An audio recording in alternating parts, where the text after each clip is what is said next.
MoonFlower is brought to you by NexusDigitalComics.com. MoonFlower, Episode 6, Ouroboros.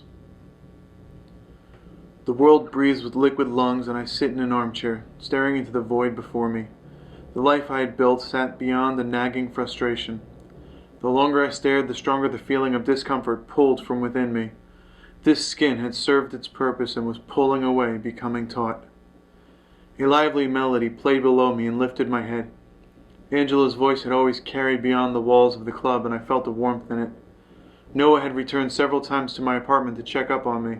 His worry was written in his edged eyebrows. I smiled and waved his worries away quickly.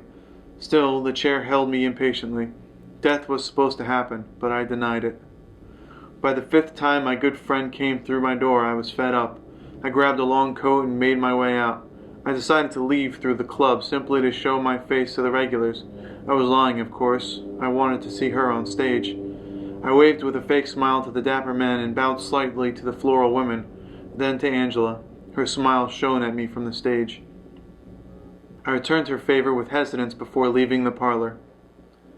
Flashes of carnage revolved through my head, their madness interrupted by a gentle smile from that ebony goddess. Her eyes, deepened by the smoke-filled lounge, were weighted with a sympathy that offered some optimism. I breathed in and traced her lines through my mind. Wasted moments flashed through images of violence and pounded at my skull from within.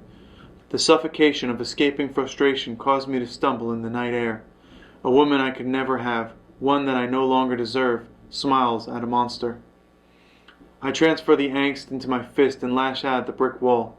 With the inertia, my bones shudder, and I feel the unnerving sensation of my phantom light surging like electricity to my knuckles, padding the impact. The pain escapes me, and my retaliation reverberates like a drawn bow firing without an arrow. The energy, left with nowhere to go, breaks the instrument of its creation. I curse myself yet again and turn towards the moon for forgiveness. The buildings block the heavens, and I find a fire escape that brings me closer to my celestial tormentor. With feet planted on the ledge, I let the wind and vertigo unsettle my steadfast perception in an attempt to release these condemning thoughts.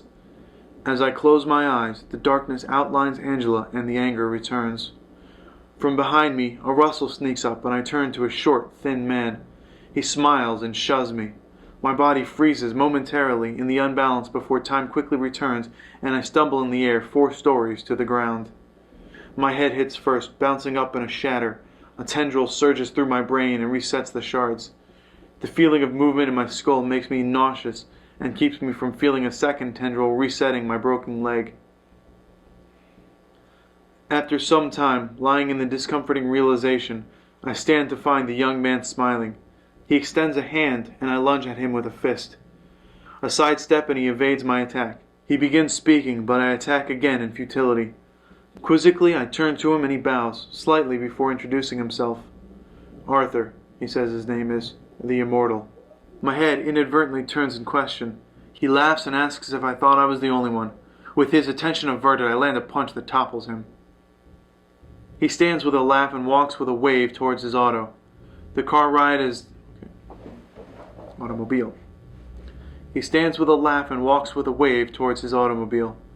The car ride is his time to explain that he and the others found news of a dead man who walked out of the morgue and the female doctor who witnessed it.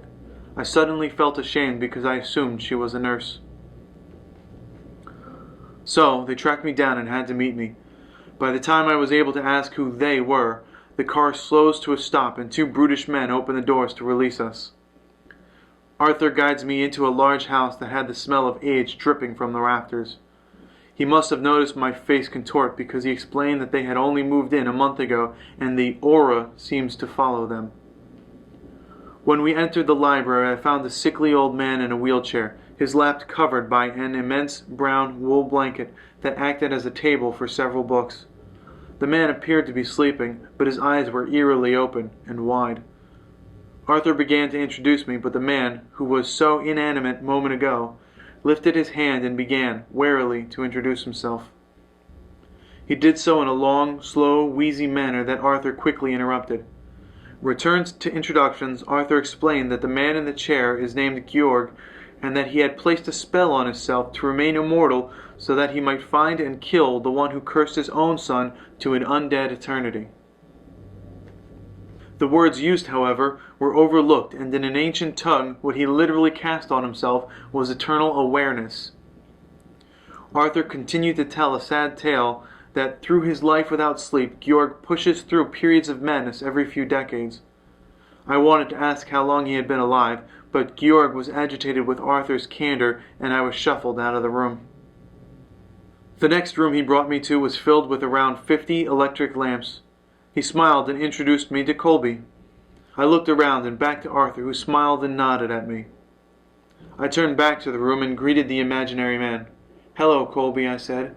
The lights began to flicker and the overhead lamp turned off, and the 50 lights began blinking in an odd sort of display. Arthur translates the light show, saying that Colby says hello and hopes that all is well between Noah and me. A threatened feeling washes over me, and I turn to Arthur. Quickly he explains that Colby was a scout before his death, and now is a ghost who has learned to communicate with Arthur through the lamps. Before leaving the room, I ask Colby to stay out of my personal affairs in a mildly polite manner. The final room holds a large collection of Oriental artifacts. The largest, by far, is a stone statue that Arthur walks right up to and greets in a very respectable manner. Qin Shi Huang, first Emperor of China. I looked at the large stone statue and examined its features. "Don't stare," Arthur said. I turned away as he leads me to a tablet and begins explaining it. Arthur tells that the words inscribed were written over a course of 1,000 years.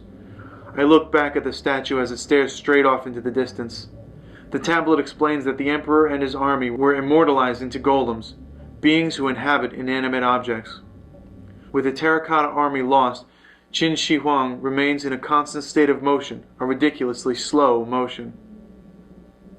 Arthur then tells me an anecdote of the emperor's time in his care, how after a long absence the statue had made its way down the hall and to the steps of their old mansion.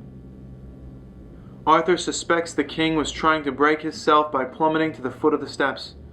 The sad thought of his desperation overwhelms me and I bow my head. Arthur laughs at my sentiment and I find myself offended, but he walks me through the mansion and reintroduces me to the two brutes that drove us.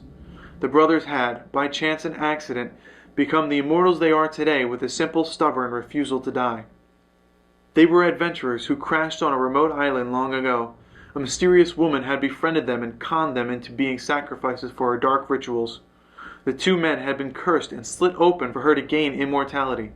They, however, weren't too fond of this and, with gaping cavities, forced their freedom. The witchcraft had already begun and the three souls were tethered. Death would only come if all three died at the exact same time. Unfortunately, the spell was intended to be granted to one and not three, and, therefore, they were all cursed with a degenerating mentality as they live each other's lives in unison. The two are the only ones who know where the witch is, but they don't ever speak of her. And with that, the large house is explained. Arthur then moves to the door and asks me to join them. He grants me a night to sleep it over and promises to return in the morning. The two brutes, who Arthur didn't respect enough to offer names, led me to the car and I climbed in. The idea of a community as haunted as I am was comforting, but with the exception of Arthur, the house has only curses. I noticed myself running my fingers along an indentation in the leather handle of the car door and upon examining, find a symbol of a serpent biting its own tail. The image is familiar, but I had never learned its purpose other than to be interesting. I welcome my club and ask if the two drivers would like a drink, and they turn to each other and bow their heads with a disgruntled shake. Their sorrow masks my own intuition, and I fear the consequences of joining Arthur's house will only increase my own bleakness. Still, finding those who have coped in some way with their horror is hopeful. I walk into the MoonFlower Lounge to find the band relaxing their last set. Angela smiles as I walk past. I return the smile and turn to Noah with a nod, who hesitantly reciprocates. The stairs to my apartment seem more narrow than usual, and, as the door opens, I am met with a silhouette on the floor outlined by the moonlit window. A large bird flies away, and I turn my attention up to find the porcelain-faced man sitting on the sill.